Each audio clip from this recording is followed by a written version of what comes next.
Welcome to the Rim Break Rodeo. We hope this video helps.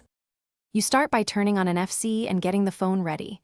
Open Settings, go to Connections, then enable NFC and Payment. Once done, make sure your case isn't blocking the back center sensor.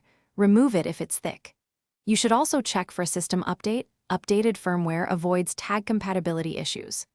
Now, place the S23 Ultra on a flat surface with the back up, so you can accurately align tags or cards in the next step. You now configure which app handles NFC actions. Choose Google Pay or Samsung Wallet as the default for payments and set a reader app for tags if needed. Once selected, open that app and prepare to scan.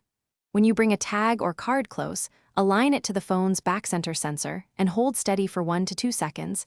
That pause lets the S23 Ultra negotiate speed and encryption. If you hear a chime, you've made a secure connection. If not, adjust alignment slightly and retry. You finish by testing with a contactless card or a known working NFC tag. Tap and watch for the success notification or payment prompt. Make sure your chosen unlock method, PIN, fingerprint, or face, is active because payments often require confirmation.